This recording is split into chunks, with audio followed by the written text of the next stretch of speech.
Welcome back to another episode of the Infinite Jurisdiction podcast. My name is Gonzalo. If you're a returning guest, welcome back to the pod. If you're a new viewer, welcome. This is a vlog that traces my journey through law school. There's two goals of this podcast. The first is just a nice creative outlet for myself. It's also a nice recording of an important part of my life. The second goal is through the podcast to hopefully give current law students, prospective law students, or people who are thinking of going into law school advice and thoughts as I see them and as I acquire them during my time in law school. The podcast is normally separated into three parts. The first part, I kind of talk about the day-to-day of my week so far. How am I doing personally? What am I doing in law school? The second part is a little more practical. I give you guys an observation that I've made and then a practical tip. And in the last part of the podcast, I talk about some philosophical or more deeper, more abstract idea about the law or attorneys or law school, life in general. So let's begin with the first part, the weekly update. How am I doing? I'm doing pretty well. Like I mentioned last week, the second year of my law school career is going by very quickly. It's a combination of just getting back into the rhythm and already knowing how it is to be in law school and the stresses and all that comes with that, and then also having to deal with new things like doing an externship, working part-time, and other stuff like that. So it's going by really quick. More personally, it's been an interesting time. I've been trying to counterbalance all the work in school and duties and responsibilities with a healthy outlet, and that's like going out with friends and dancing and going out and exploring LA. And I've been here for a while, and it's surprising how little I know about the city that I live in, apart from like the art museums. But yeah, so trying to slowly get that into my routine, my schedule of law school, working extremely hard, and then really releasing the valve on the stress during the weekend by doing something with friends or something like that. And I'm extremely introverted, so it's been an interesting experience to deal with that emotionally. But it's fun, and sometimes it's a little strange. I feel like I'm being inauthentic to myself, or I'm being driven by ill motive. But I think on the whole,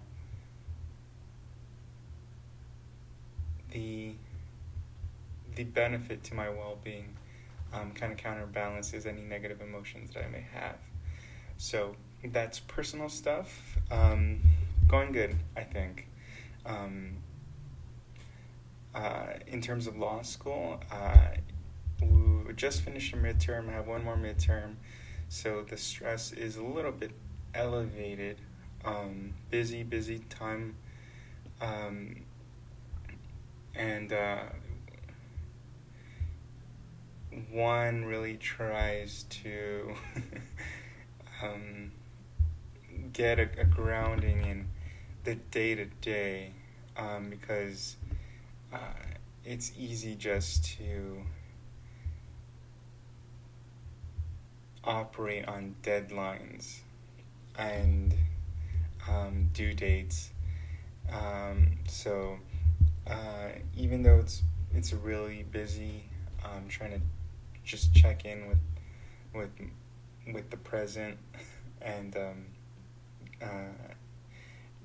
really working hard to really appreciate the moments and just practicing mindfulness. I think I mentioned it in a previous podcast that's a big part of what I'm trying to do this semester. Good or bad, boring or stimulating, just really trying to be grounded in the present. So that's what this week's been like. Eventful, fun, rewarding, taxing, law school. That's it. I've kind of touched on my theme for the tip of the week, and that has to do with time management. And there are so many phrases you hear in law school.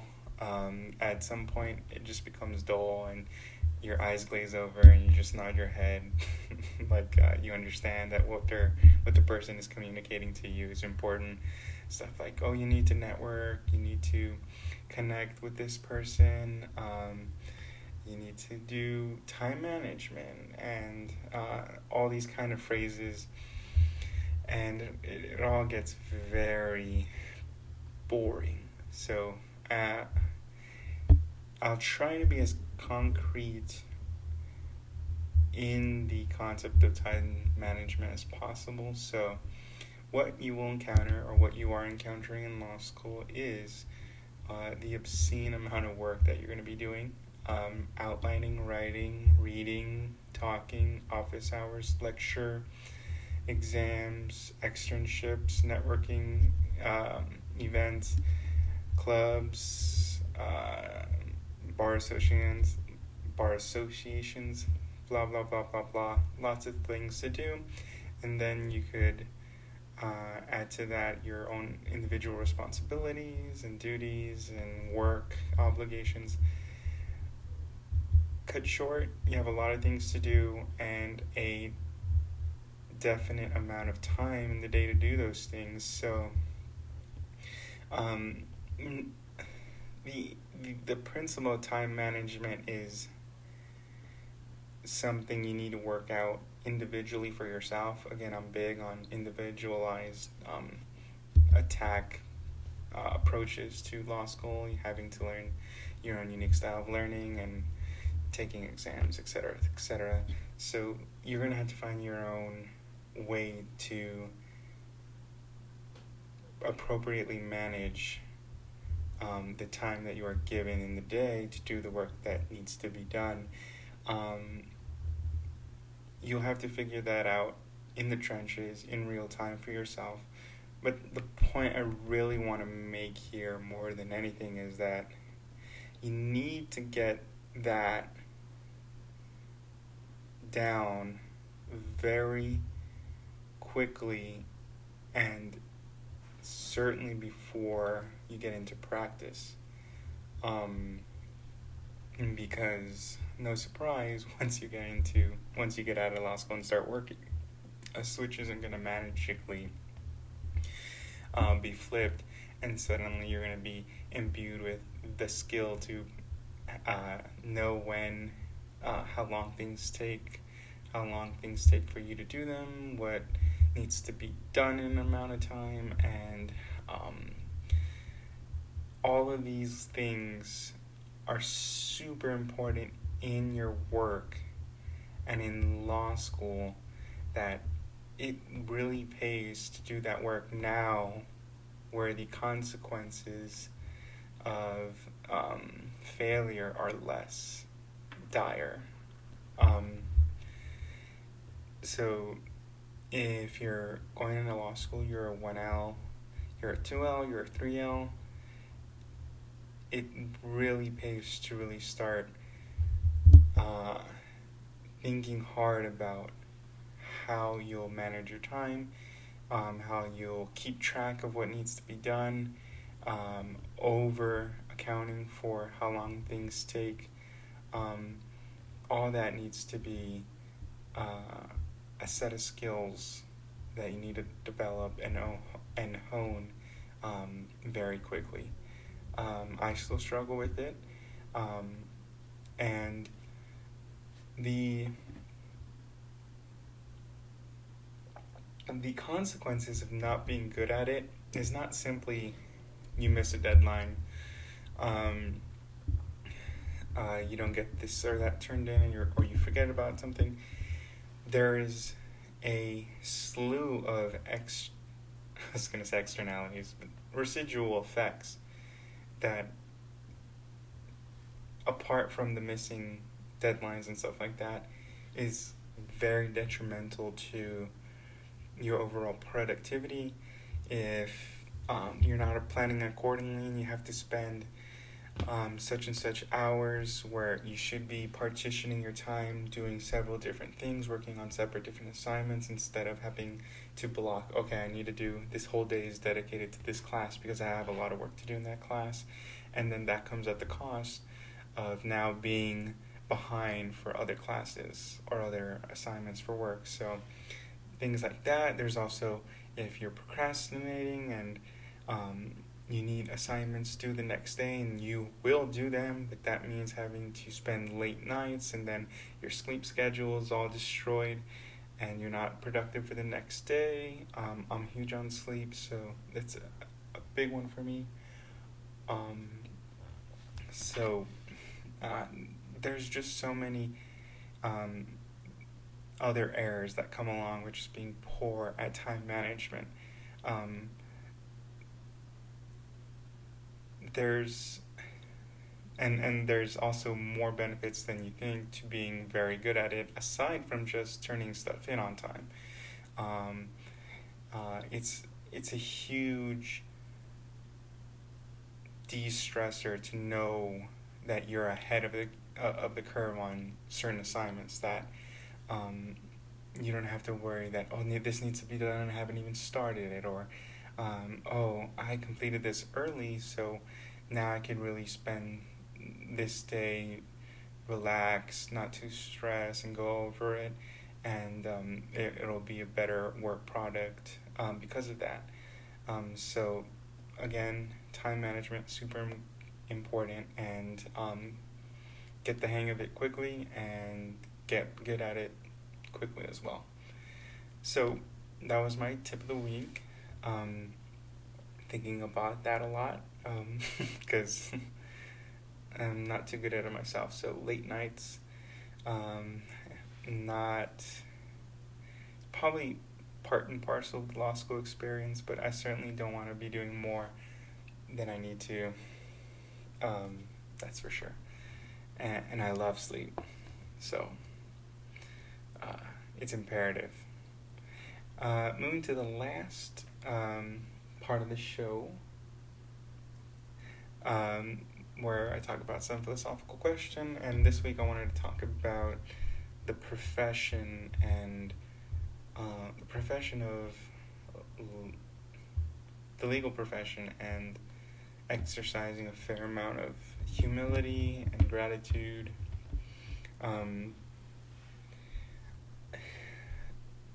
It's not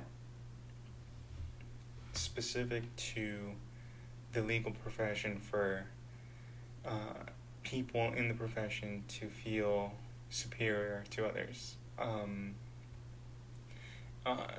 You'll find it in every area, in every social class, in every country, across time. It's not peculiar to the legal profession, but it is part of it, and it's easy to slip into that mode. You have a Juris Doctorate degree. You're highly educated. You're probably making a fair amount of money. Everyone has a respect for you because you're an attorney and you passed the bar and you made it through law school, so that says something about your character. They might think that you're morally reprehensible because that's what the layman thinks about lawyers, but there will be that respect, and you'll have that title, you have those credentials, and enough time will pass and you'll also have the accolades and the experience, and et cetera, et cetera. So it's easy once you are standing on such high of a platform, uh, of a podium, a position of power, to feel that you now are able to talk down to people below you, that you're better than them, that you've done something that others couldn't do, and for that reason you should feel good, and those people should feel bad because they don't work as hard, or they're not as smart, or they didn't take advantage of their opportunities. All of these thoughts can be conducive to an abuse of a power position.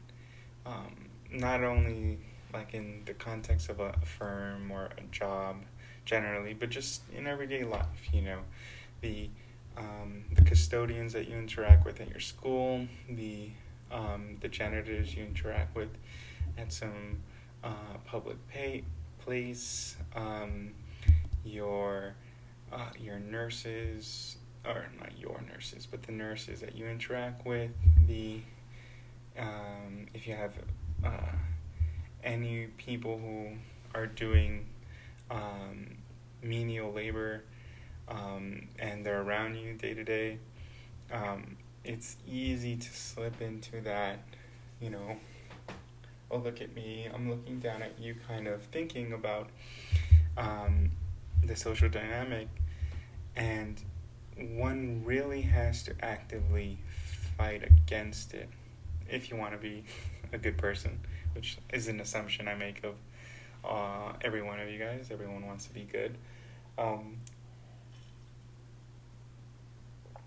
But I find myself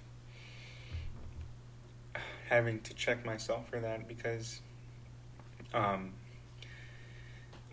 it is becoming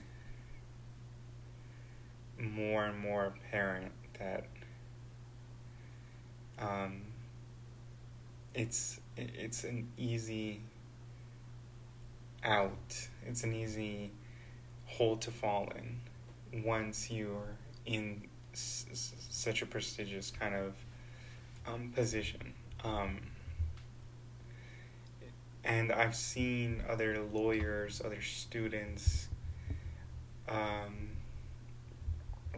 kind of display this. I'm better than my paralegal. I'm better than this student. I'm better than that person who's just a counselor at the school. Like, who are you? You're just a counselor. I'm gonna make partner in 4 years after I graduate. I'm starting to see that, and I get those feelings too because I'm human. But I've also been fortunate enough to just expose myself to enough knowledge and educated myself on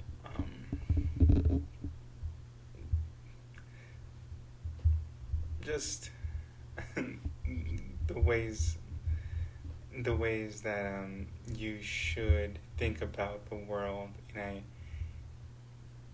in a healthier, moral, ethical, sane, rational kind of way. And from a personal perspective too, I am first generation American. My parents came here when they were children. Both are Latino. My grandparents don't have much formal education at all. They don't speak English. They've worked hard and long hours for many, many years at low-skilled jobs. And when you kind of grow up in that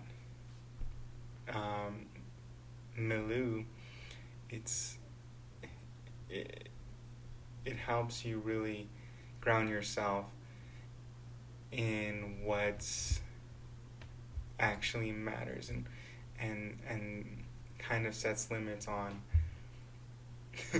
just how much of an asshole I can be.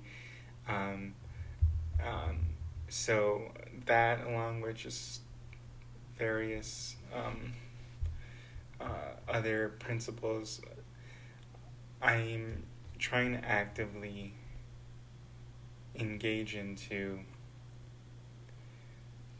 to kind of quell that kind of thinking, because I see it all around me, and it's kind of disappointing, and it's unnecessary, I think. There is something to say about the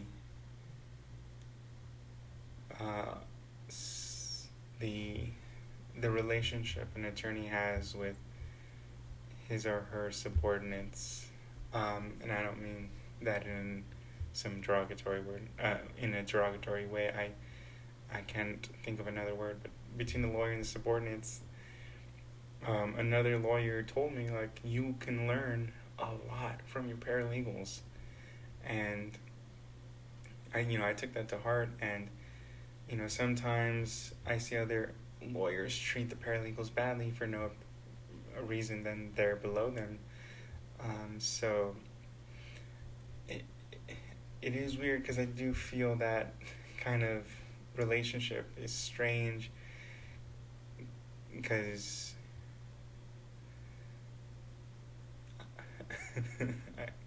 yeah.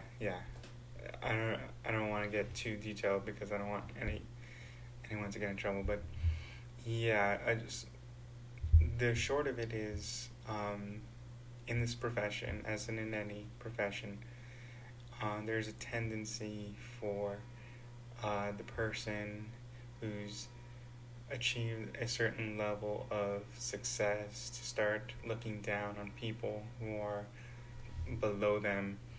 And I have seen other people engage in that, and I've had the inklings to do it, but I'm now trying to actively fight against it, because that's not the kind of lawyer, the kind of person, the kind of citizen that I want to be. So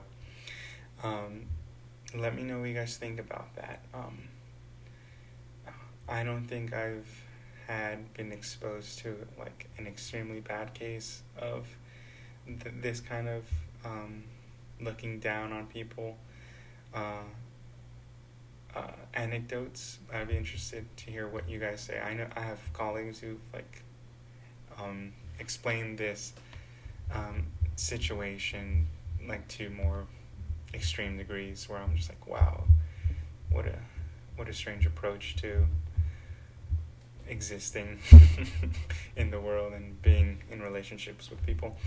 But anyways, yeah, that's what I've been thinking. That's the philosophical question of the week, and that's the last portion of this podcast. Thank you guys for joining me. I'll see you guys next week.